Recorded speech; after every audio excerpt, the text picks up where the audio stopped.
I'm going to have a couple of questions that I'm going to ask you before you get to ask me questions. Do any of you here right now feel like you have an awesome idea for an online business? And let me ask you, have any of you been at it for a while, but you're still not at break even with your online business, so it's a bit of a rocky start? Are you confident that you are in a market or niche where there are lots of buyers for what you're offering? Are you still a little bit confused about how to run your online business? I know that coming into it, when I came into it, the learning curve was steep, and I really had to spend some time getting very familiar with how my computer interacted with the internet. Or maybe are you feeling frustrated because you've already started an online business, but nothing really is happening yet. It's been a couple of years and maybe even a few $1,000s later with not much to show for your investment and effort. And this one, I think this next one is really kind of a big one. And it's true for a lot of the people that I work with. Do you find selling off-putting? So instead of selling, you're giving away your best content with no money-making marketing strategy. And this is another one to think about carefully. Are you trying to sell personal transformation in the areas of health, relationships, or financial abundance, but nobody's buying? If you've answered yes to one or all of these questions, well, I can help you with this one problem. I know thinking about these questions may feel overwhelming, but we're really talking about just one problem here, one fundamental problem. And you will be able to solve that problem with what I can teach you as long as you're ready to take action and do the work involved. So if this sounds good, give me a yes in the chat box, and we're going to dig in a little deeper. So you may be joining this event because you have a sense it's time to take a step back to gain some perspective on what's working and what isn't working in your online business yet. And you may have realized that you've been spending a lot of money on accessories instead of investing in yourself and in your business. And you can nickel and dime yourself and derail everything. So shiny object syndrome or coach hopping is actually one of the biggest obstacles to coming to the realization that you need a marketing funnel, but that you still don't have one, or that you have a marketing funnel that needs testing and adjustment. Now, understand that I have spent a lot of money on accessories for my business, and I've also had more than one coach since I started out. So I understand that there's value in these things. But what I have seen happen and what I experienced myself was the reason I did the Lucy video for the promo for funnel cake was because I found what I was doing was I was icing the cake pan when there was no cake there. And I thought that was such a great metaphor for what happens when you don't have a marketing funnel, but you're spending time and you're spending money. And the cake pan looks great with icing on it, but it's really pretty well useless and not the idea of having a cake to eat. So I think it's really important to think about coaching and to really implement coaching recommendations that come your way and really put them into action before you transition to another coach. I think that's a very sensible way to go about it. And I've been fortunate enough to kind of figure that out. And I've got great coaches now, but with each new phase of my business that I entered, I finished up what I needed to finish with a coach before I moved on. Now, you may be joining in this event because you've started to create your own products and programs, and you're ready to craft a marketing plan and a funnel, and you're ready to build a technical bridge that will implement your funnel in an automated way. Does any of this sound familiar to you? It probably will.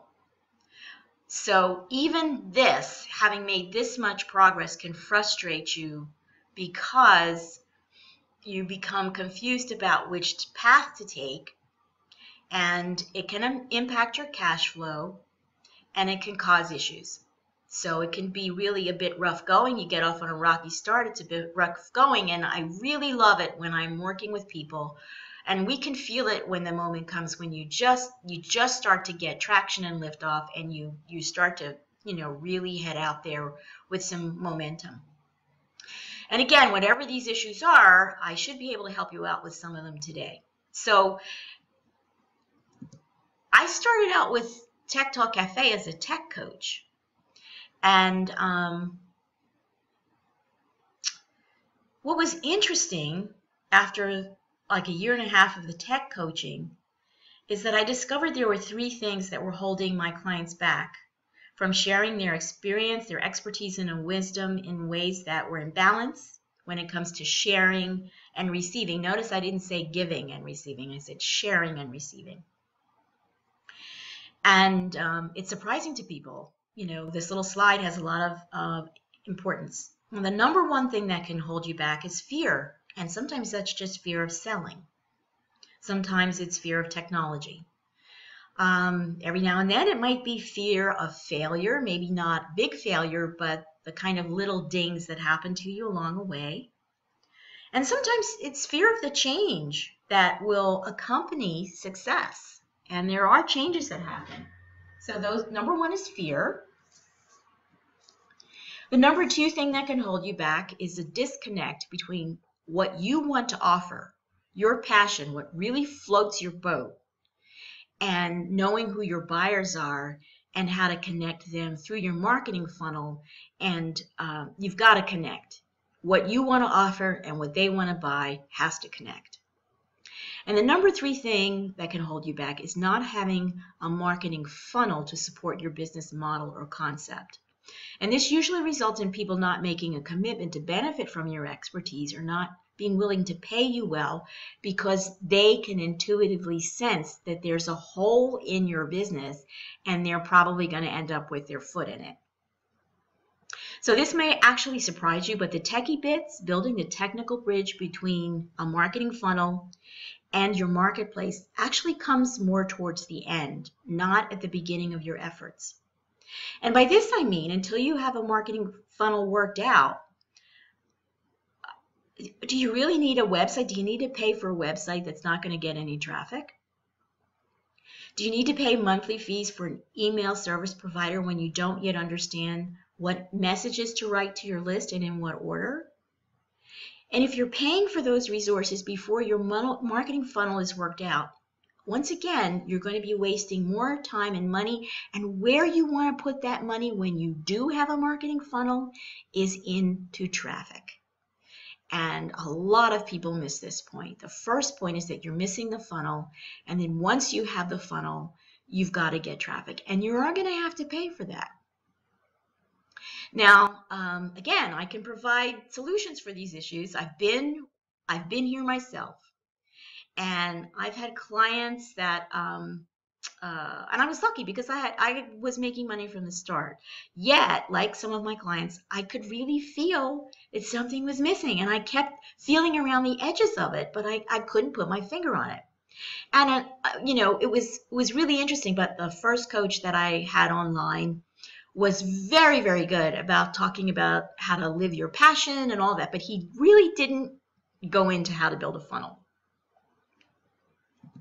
So your online business impacts 2 worlds. It impacts your personal world and everyone who's part of that, as well as the outside business world.